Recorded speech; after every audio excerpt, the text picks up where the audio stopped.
भाभी जरा मेरा टिफिन दे दो, कॉलेज के लिए लेट हो रही हूँ। ये ले बेटी तेरा टिफिन। तभी रमन भी वहां आ जाता है। माँ, तुम अकेले ही सारा काम क्यों कर रही हो? प्रतिज्ञा कहाँ है? तुम्हें उसकी फिटनेस का तो पता है ना, बैकयार्ड में एक्सरसाइज कर रही है। फिटनेस और एक्सरसाइज वगैरह ठीक है, लेकिन उसे घर के काम में तुम्हारी मदद भी तो करनी चाहिए।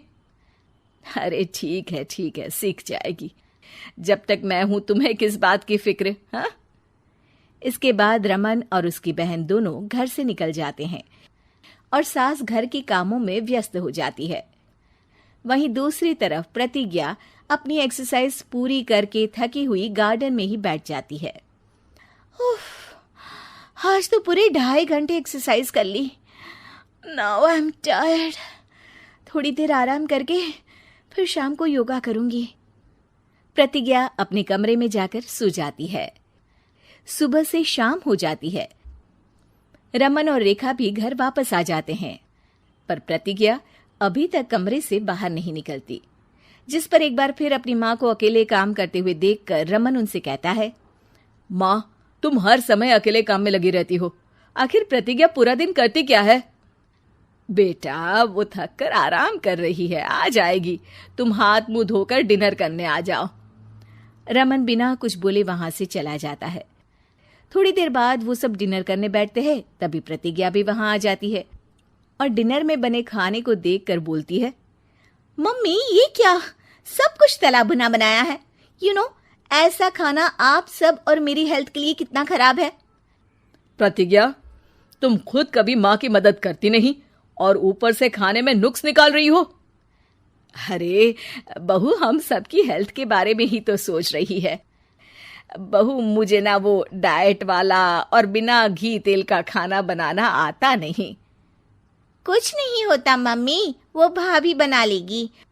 आखिर इतनी फिटनेस फ्रीक है, डाइट फूड बनाना भी जरूर आता होगा। वो सब डिनर करके सोने चले जाते हैं। अगली सुबह फिर हमेशा की तरह प्रतिज्ञा अपनी एक्सरसाइज और योगा करने लगती है और उसकी सास घर का सारा काम, जिसे करते हुए अचानक उनकी तबीयत खराब हो जाती है और सीने में दर्द शुरू हो जाता है।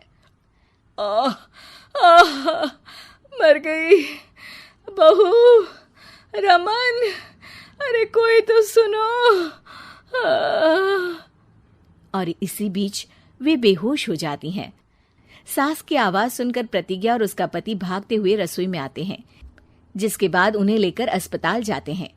डॉक्टर प्रतिभा की सास का चेकअप करके कहते हैं, अरे इनका कोलेस्ट्रॉल लेवल तो बहुत हाई है और दिल भी कमजोर होता जा रहा है। इनका लाइफस्टाइल और खाने पीने की आदत बदलनी होगी। सिर्फ light and non oily food ही खाना है और कुछ समय तक पूरा रेस्ट, साथ में कुछ एक्सरसाइज या योगा करे तो अच्छा रहेगा। पूरी जांच के बाद डॉक्टर उन्हें घर भेज देते हैं।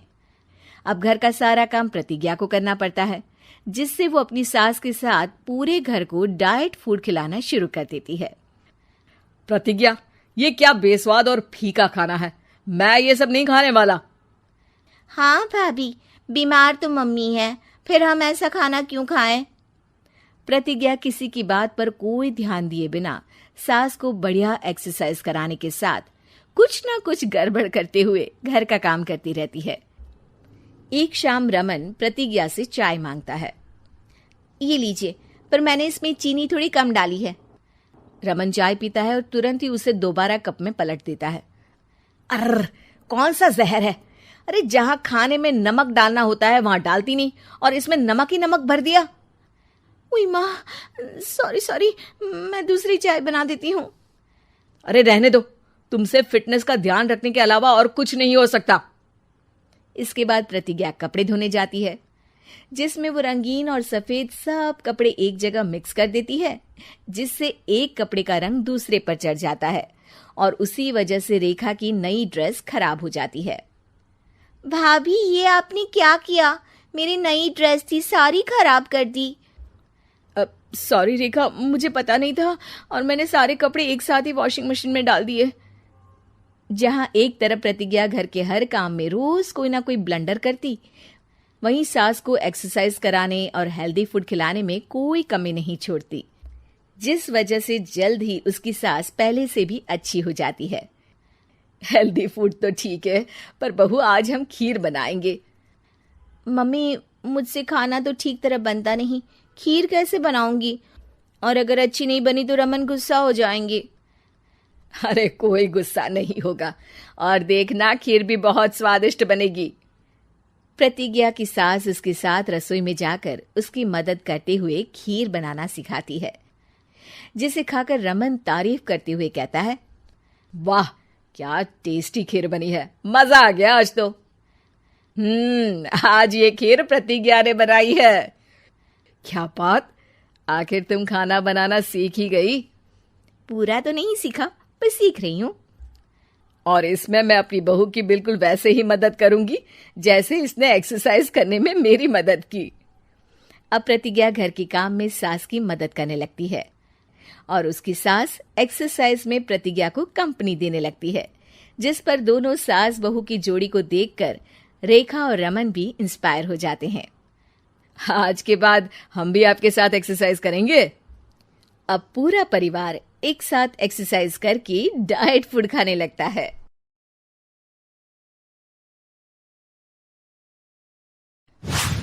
इसका नाम शशि रखते हैं।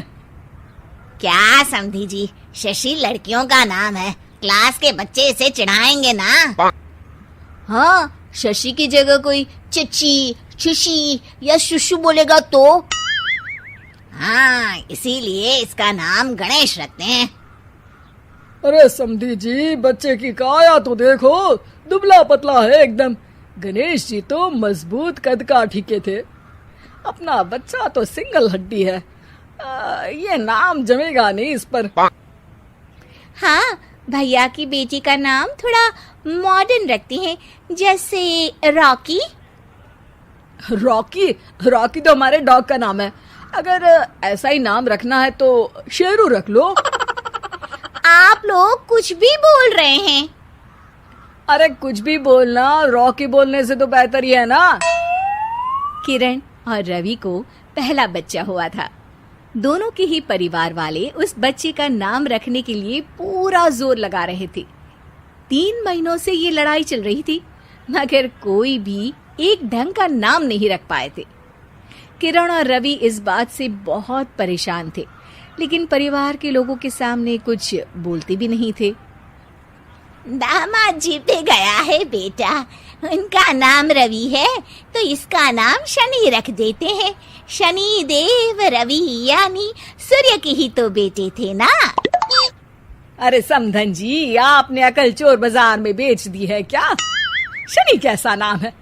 ऐसे तो आप आगे आने वाले बच्चों के नाम साढ़े साती और दैया रख देंगे। हैं? अरे जबान संभाल कर बात कीजिए। और आप भी जबान संभाल कर नाम बताइए।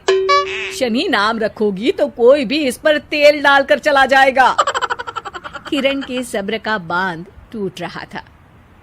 बच्चे पे पहला हक उसकी माँ का होना चाहिए, है कि नहीं? नाम मुझे रखना था, लेकिन सब लोग मिलकर नाम रखना चाहते हैं। ऐसा लग रहा है कि सब लोग लूडो खेल रहे हैं, कौन पहले नाम रखेगा बच्चे का। बात तो सही कह रही हो तुम, लेकिन तुमने क्या नाम सोचा है किरण? टाइगर। अरे यार किरण, माना कि तुमको टाइगर श्रॉफ पसंद है, पर बच्चे का नाम थोड़ी ना रख देंगे। ऐसे तो मुझे मोगेम्बो पसंद है, तो क्या बच्चे का नाम मोगेम्बो रख दूंगा?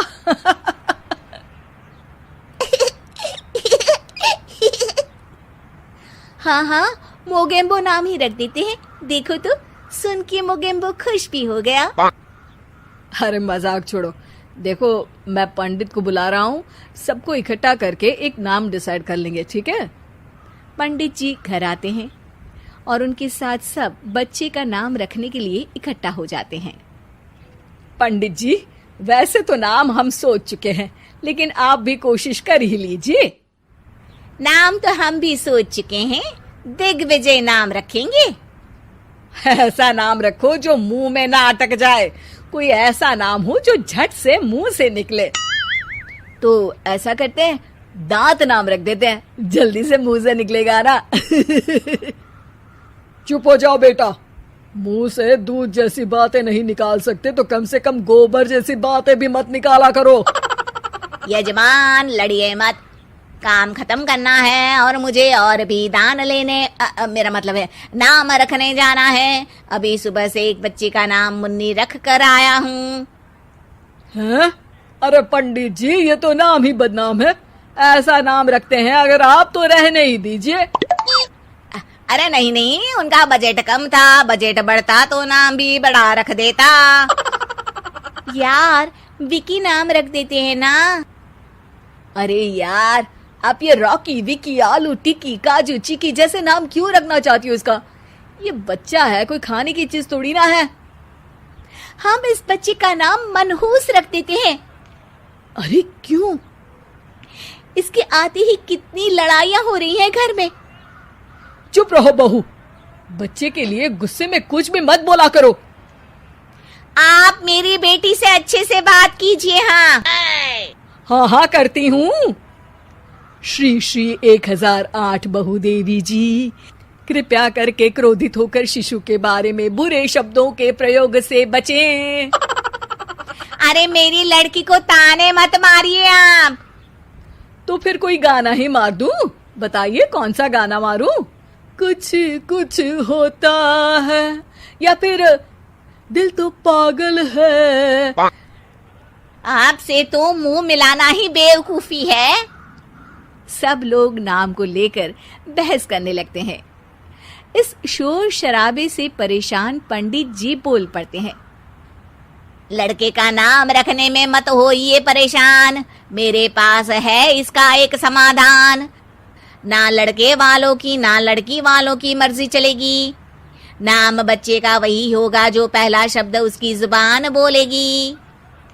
सब पंडित जी के इस उपाय को मान लेते हैं और सब बच्चे के आसपास खड़े होकर बोलने का इंतजार करते हैं। बच्चा थोड़ी देर में बोल उठता है। ना ना। मामा बोला, मामा बोला।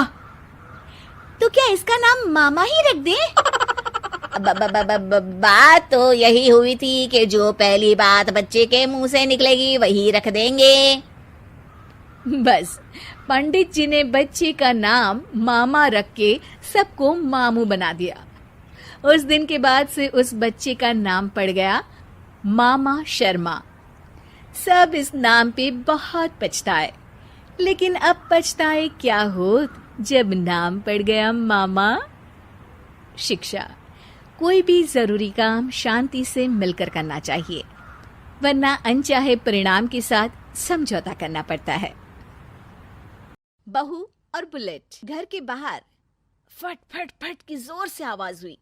सीमा को लगा कि पटाखे फूट रहे हैं। वो डर के मारे घर से बाहर निकली। देखा तो सामने योगेश यानी कि पतिदेव एक बुलेट बाइक पर बैठे हैं। अरे डर गई क्या? बाइक लेकर आया हूँ तुम्हें घुमाने के लिए। सच में?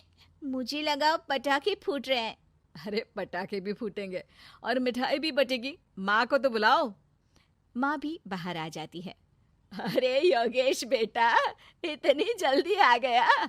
और ये गाड़ी किसकी है? साहब की है? हाँ माँ, तुम्हारा बेटा साहब से कम है क्या? मेरी है। अरे बेटा, इतनी बड़ी गाड़ी ले ली, इससे तो तू घोड़ा ही ले लेता, महंगी पड़ी होगी ना? माँ महंगी सस्ती छोड़ो और मिठाई लाया हूँ, गांव में बंटवा दो। अरे बंटवा क्यों दो, पीछे बैठो, गांव में बांट कर आते हैं। सब खुश थे। योगेश गांव के बाहर एक कोयले की खदान में मजदूरी करता था। मेहनत और अकल से उसने वहां ठेकेदारी का काम सीख लिया और सूझबूझ से ठीक ठाक पैसा बनाने लगा। गांव में बात फैल गई कि योगेश के घर धमाका गाड़ी आई है। ऐसी गाड़ी पहले कभी किसी ने गांव में तो देखी नहीं थी। योगेश और माँ गाड़ी से वापस घर आ जाते हैं। बेटा, बाबूजी ऊपर से देख रहे होंगे और आशीर्वाद भी दे रहे होंगे तुझे। वो होते तो उनको भी घुमाता माँ। पूरे गांव में नाच नाच के मिठाई बांटने जाते। जैसे मैंने नाच नाच के बांटी थी जब वो अपने लिए एक साइकिल लेकर आए थे। बस बस, बाबूजी दो बात भी सुनाते कि फटफट वाली फटफटी ले आया। सीमा आगे कहती है, अपने लिए तो ये गाड़ी ले आए और मेरे लिए? अरे ये गाड़ी तुम्हारे लिए ही तो है। पक्का मेरे लिए है? अरे पक्का तुम्हारे लिए है। अगली सुबह जब योगेश सो रहा होता है तो उसे बाहर से गाड़ी की आवाज आती है। वो घबराकर चिल्लाता है, चोर चोर, मेरी गाड़ी ले जा रहा है, चोर चोर। माँ भी जागती है और योगेश के साथ दरवाजे की तरफ भागती है। जैसे ही दोनों बाहर निकलते हैं तो देखते हैं कि सीमा गाड़ी चला रही है। अरे बहू, नाक कटवाओगी क्या? ये क्या कर रही हो? अरे गिर जाओगी, ये क्या कर रही हो तुम? सीमा गाड़ी को रोक कर कहती है, सारे गांव में घुमा लाई, कहीं नहीं गिरी। क्या? सारे गांव में घुमा लाई? अरे लोग क्या कहेंगे बहू, सोचा क्या एक बार? यही कहेंगे कि कितनी अच्छी गाड़ी है। अरे तुम्हारे बारे में। हाँ, कहेंगे ना कि देखो कितनी अच्छी गाड़ी पर बैठी है। बहू गाड़ी रखकर योगेश और सासू माँ के पास जाती है। तुमने कब गाड़ी चलाना सीखा? हमारे बाबूजी के पास पुरानी स्कूटर थी, सीख ली। फिर स्कूल में एक मास्टर जी भी ऐसी ही गाड़ी लेकर आते थे, उन्होंने सिखा दी। हाँ, स्कूल के मास्टर आजकल यही सब तो सिखा रहे हैं। पढ़ाई का कुछ सिखाते तो कुछ भला होता। अरे बहू, अब गाड़ी मत चलाना। हमारे परिवार में कभी किसी औरत ने पीछे से आगे की सीट पे आने की हिम्मत नहीं की है। तुम भी मत करना, समझी? जी, समझ गई माँ जी। सीमा सास की बात सुनकर चुपचाप रसोई में जाकर उदास होकर खाना पकाने लगी है। सास सुबह सुबह मंदिर से पूजा करके लौट रही होती है। तभी उसे दो औरतें रोक लेती हैं और कहती हैं, अरे बहू को थोड़े अच्छे लक्षण भी सिखा दो। गाड़ी चलाने निकली थी, गांव की मर्यादा का कोई ख्याल नहीं है। वही तो। अरे पैसे आने लगे हैं तो क्या मतलब कि किसी रीति रिवाज को नहीं मानोगे? अरे समाज में रहना है तो समाज के ढंग से ही रहना पड़ता है। अरे लाज भी नहीं आई बहू को? चूल्हे चौके से निकलकर सीधे गाड़ी लेकर चौराहे चबूतरे नाप लिए, फट फट फट करते हुए। अरे कुछ कह देना उसे। अरे ये क्या कहेगी, बूढ़ी सास है, इनकी थोड़ी ना चलती होगी घर में। हाँ, बहू की ही चलती होगी, मर्जी भी और गाड़ी भी। सास सब सुनकर घर आती है और बहू को चिल्ला के बुलाती है, अरे नाक कटवा दी सबके सामने गाड़ी चलाकर। औरत जात गाड़ी नहीं चलाती। शहरों में तो 4 पहियों वाली गाड़ी भी चलाती हैं और हेलीकॉप्टर, हवाई जहाज भी। शहर में थोड़ी ना रहती हूँ मैडम साहिबा। आज के बाद गाड़ी से ही नहीं, यूं भी निकलना बंद तुम्हारा घर से। माँ सही कह रही है, कहीं भी जाना हो तो मुझे बता देना, मैं लेकर चलूंगा। आज माँ को तुम्हारे कारण कितनी बातें सुननी पड़ी। इतना कहते हुए योगेश वहां से चला जाता है। बारिश की वजह से कारखाने के रोड पर कीचड़ रहता है, इसीलिए योगेश गाड़ी घर रख कर जाता है और किसी से लिफ्ट लेकर कारखाने पहुंचता है ताकि नई गाड़ी गंदी ना हो। लेकिन शाम को इतनी तेज बारिश होती है कि उसे वापस आने का कोई साधन ही नहीं मिलता। बारिश बढ़ती जाती है, रात के 11 बज जाते हैं। रास्ते में एक नदी का ब्रिज है, अगर उस पर पानी आ गया तो योगेश कारखाने में ही फंस जाएगा। पूरी रात भूखे प्यासे बितानी पड़ेगी। घना अंधेरा, बिजली की कड़कड़ाहट और तेज बारिश। राजेश डर भी रहा था, ठंड से कांप भी रहा था। तभी उसे रोड से आती हुई एक रोशनी दिखती है। वो देखता है कि उसके सामने एक बाइक आकर खड़ी हुई है। वो ऊपर वाले को धन्यवाद देकर उस बाइक वाले आदमी की तरफ बढ़ता है, पर पास जाकर देखता है तो भौचक्का रह जाता है। सीमा, तुम यहाँ इतनी बारिश में गाड़ी पर? पहले बैठो तो, नदी ब्रिज पे आ जाएगी तो जाना मुश्किल हो जाएगा। योगेश गाड़ी के पीछे बैठता है। सीमा गाड़ी चला रही है। मैंने तो तुमको पहचाना ही नहीं। गाड़ी की आवाज तो पहचानी होगी ना? अरे पर मुझे नहीं पता था कि तुम आओगी। अच्छा किया कि तुम आ गई। माँ नहीं आने दे रही थी, पर हमेशा पति पत्नी की रक्षा थोड़ी ना करेगा, पत्नी को भी तो करनी चाहिए। योगेश को सुबह अपने किए पर पछतावा होता है। उसकी आंख में आंसू आ गए जो बारिश की बूंदों में बह गए थे। उसके बाद सीमा को सास ने और योगेश ने खुशी खुशी समाज की सीमा लांघने की मंजूरी दे दी। अब वो जहां भी जाती फट फट फट गाड़ी पे ही जाती।